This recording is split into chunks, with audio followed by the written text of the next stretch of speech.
Alô, amigos do blog de Carros e Motos Correio do Povo, é sempre um prazer estar com você semanalmente, trazendo as últimas informações do mundo do automóvel. Nós estamos aqui diante de modelos da Mercedes-Benz, numa revenda Mercedes-Benz, que é a Savaralto. Eu estou sem máscara porque o horário já passou o horário do expediente, não tem mais nada aqui, eu sou o último a sair da revenda, vou ter que sair pela oficina porque a loja já está fechada. Então eu me permito, nesse ambiente, que é um ambiente sanitizado, amplo, de pé alto, ficar sem máscara por alguns minutos para bater um papo com vocês. Nós estamos vendo aí as modificações todas que a pandemia está trazendo para o mercado automobilístico. São modificações muito intensivas no mundo todo. Na verdade, hoje ninguém tem bola de cristal para saber como ficará o mercado automobilístico no mundo pós-pandemia e quando haverá uma pós-pandemia e será que as vacinas darão certo ou não. Tudo é um enorme ponto de interrogação que gera uma enorme angústia global. Reparem o que houve na Europa, que abriu no verão as suas fronteiras, abriu os seus lugares turísticos. Resultado, uma segunda onda de coronavírus, talvez mais virulenta que a primeira onda, que está trazendo pânico à Espanha, começa a trazer pânico à Itália novamente, os países mais atingidos. Realmente eu vou reafirmar que o vírus, o Covid, é elusivo. Você nunca sabe onde ele está, como vai atacá-lo. Evidentemente, se sabe que o contágio, a chamada contaminação por grupo é a mais fácil de acontecer. Quando você está cercado de pessoas, você não vai ter ideia, principalmente aqui no Brasil, que checou pouquíssimas pessoas, comparando com os 200 milhões de habitantes, e nós estamos indo tranquilamente para 200 mil mortes, é um troço absurdo, é chocante, num país com uma precária rede hospitalar. Parece que ninguém quer falar sobre isso, mas seria bom falar, porque são centenas de milhares de famílias enlutadas, perdas enormes, porque se vocês imaginam que já tem 130 mil mortos, cada um tem um relacionamento por baixo de 50 pessoas, quanto dá isso já de pessoas atingidas emocionalmente? Mas tudo isso gera medo, e o medo não é um bom companheiro do consumo. Talvez todos os bens de consumo no mundo estejam retraídos. Hoje, quando se fala em mercado do luxo no mundo, que era o mercado que os chineses sustentavam até a chegada da pandemia, um pouco antes, eram eles que sustentavam, por exemplo, a alta moda de Paris, eram eles que frequentavam as boutiques de automóveis, ou chamados ateliê automobile, que são aquelas grandes áreas na Avenida Champs-Élysées, principalmente, onde tem a Renault, onde tem Mercedes-Benz, onde tem Toyota, onde tem BMW, onde tem Ferrari. Ali, os chineses eram grandes fregueses desses pontos de carros sofisticados, principalmente procuravam os modelos mais sofisticados. Assim como as mulheres chinesas são as que invadiam a Galerie Lafayette, a Galerie Printemps, que são as galerias, chamadas lojas, que vendem o alto luxo também. Para você ter ideia, dos últimos andares dessa Galerie Printemps, quem conhece Paris já esteve ali na Avenida de l'Opéra, num bairro muito bonito de Paris, onde tem a Ópera de Paris, deve ter entrado nessas galerias. Eu comprei na Galeria Lafayette mais de uma vez. A Lafayette tem diversos preços, vai desde o elitismo total a produtos acessíveis. Sempre a Galeria Lafayette foi a mais poderosa da França, mas os dois andares últimos da Printemps, que era uma espécie de um terração envidraçado, eram para as grandes exposições de moda. Foi lá que eu vi uma exposição evocando Yves Saint Laurent, uma outra exposição de um grande designer italiano, que eu acho um dos maiores estilistas de moda do mundo, que é o Roberto Cavalli, aqueles preços exorbitantes. Quem é que cercava? Quem estava ali visitando? Grande parte eram chineses. Pandemia, o chinês continua comprando, mas não é nem sombra daquelas compras pré-pandemia. Eu acho que a pandemia sacudiu as estruturas da China capitalista. Eu acho que viram que nem só o capitalismo predatório resolve, porque é um governo comunista, entre aspas, é um proto-comunismo, tem Politburo, tem aquela elite do comunismo, mas age como um capitalismo predador, não somente na China, mas no mundo. Uma sociedade de consumo extremo.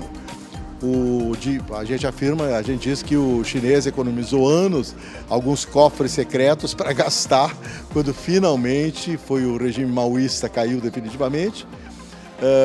Foi nos anos 80 ainda, início dos anos 90. A transição da China para o capitalismo é uma coisa recente, mas aí se atiraram num consumo desenfreado. Parou tudo. Tudo está em transformação. A própria China, que era uma consumidora de carros a combustão, está se tornando a maior consumidora no mundo de carros elétricos. antipoluição. Viram que seus níveis de poluição se tornaram terrivelmente dramáticos e eu acredito que o que assustou os chineses foram os lockdowns, aqueles fechamentos brutais ao estilo chinês, sem mimimi, sem muito lero-lero, fecharam centenas de milhões de pessoas, muitas vezes em apartamentos minúsculos, já que o chinês não mora muito bem, não. O que mora bem é a elite chinesa, mas é 1 bilhão e 400 milhões de habitantes que tem que viver, morarem, né? E nem todo mundo é rico na China, evidentemente que não. A China integrou centenas de milhões a uma classe média nos últimos 10 anos, até menos do que isso. E agora a pandemia é a dor que ensina a gemer.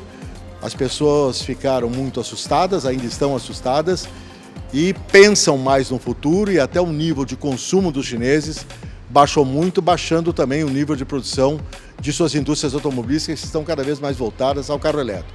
No Ocidente, continua a batalha das montadoras para terem um futuro elétrico. A Mercedes-Benz, que eu estou aqui no showroom Mercedes-Benz, que aqui são carros a combustão, tem também, o ano que vem começa a chegar agora os modelos híbridos da Mercedes-Benz. A Mercedes-Benz já tinha aqui um classe C híbrido, que era um motor com motor elétrico, mas não era um híbrido completo, que tivesse uma grande autonomia com motor elétrico. E agora os chineses, os alemães, que tinham a indústria automobilística mais poderosa no sentido de ser baseada no poder da máquina, né? Lembram-se da arrogância do slogan da Audi, a evolução pela máquina, a evolução só pela tecnologia, não havia coração nessa frase? Agora não. As pessoas estão com medo, os jovens europeus estão assustados, o Covid atingiu suas famílias, esses jovens querem mais bicicleta do que automóveis, querem veículos alternativos. Na Europa só se fala em micromobilidade, que é o patinete, aquele one wheel, aquelas rodas que andam. Muda-se o contingenciamento, faz com que as viagens e os encontros sejam muito mais virtuais que pessoais. Não passou o medo do vírus, como eu disse, quando passará não se sabe. Claro que caiu em mais de 40% a produção da indústria automobilística europeia, com sérias consequências para a economia da Europa. Sem dúvida nenhuma, a economia da Europa está altamente problematizada. Se imagine os trilhões de euros que estão atrelados à indústria automobilística. Os milhares e milhares de fornecedores de autopeças, componentes eletrônicos sustentam, por exemplo, as grandes marcas alemãs, que também sofreram o tranco, sim. A Mercedes-Benz, o Ola Källenius, o presidente mundial, já foi à mídia várias vezes esse ano, dizer que não tinha dividendos para os acionistas, que a Mercedes precisa economizar, já houve um corte de quase 6 bilhões de euros de custos fixos. As fábricas, outras grandes marcas, como a Nissan, estão desativando fábricas no mundo. O próprio mercado norte-americano está altamente problematizado. Além das fábricas contingenciadas, o país tem quase 300 mil mortos, vai passar de 300 mil, é um absurdo esse número de mortos. Gerou um pânico na sociedade americana e o consumo de bens em geral caiu, incluindo o consumo de automóveis.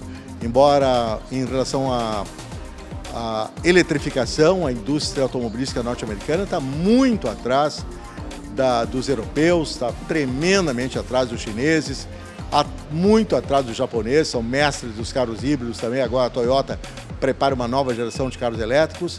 Agora, em resumo, eu vou sintetizar tudo que eu falei para vocês.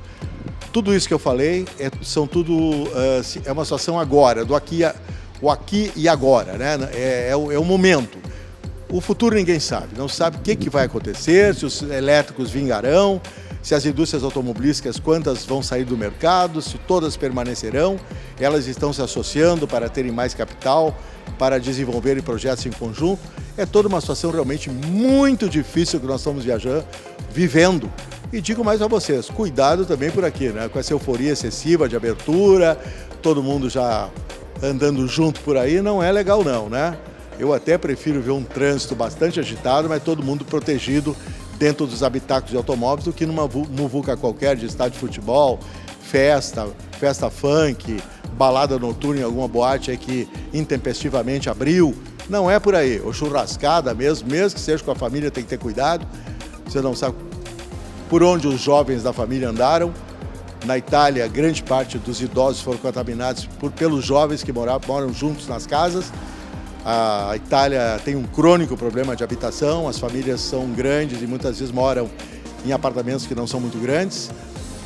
E tudo isso realmente significa desafios à frente, vamos ter um mundo contingenciado até quando, vamos cada vez mais apelar para os computadores, um mundo virtual, vai voltar o lance presencial, poderemos abraçar os amigos ou não. Por enquanto, nada se sabe. Como não sabemos também, eu que estou no meio automobilístico desde 1986, se você perguntar para o executivo qual será o caminho da indústria automobilística, ninguém sabe. Realmente tudo é este enorme, grandioso, eu diria, ponto de interrogação. Nós sempre temos um encontro semanal prazeroso com vocês, aqui no blog de Carros e Motos, no multimídia, competentíssimo, criativo aqui do Correio do Povo e dessa grande rede Record. Lembrando que nós não temos contingenciamento, é no alcance do comentário que ultrapassa fronteiras e inclusive temos aí gente nos ouvindo e vendo no mundo que passam comunicações para a gente de apoio, de parabéns, é muito bacana isso para o comunicador. Até o próximo comentário, amigos.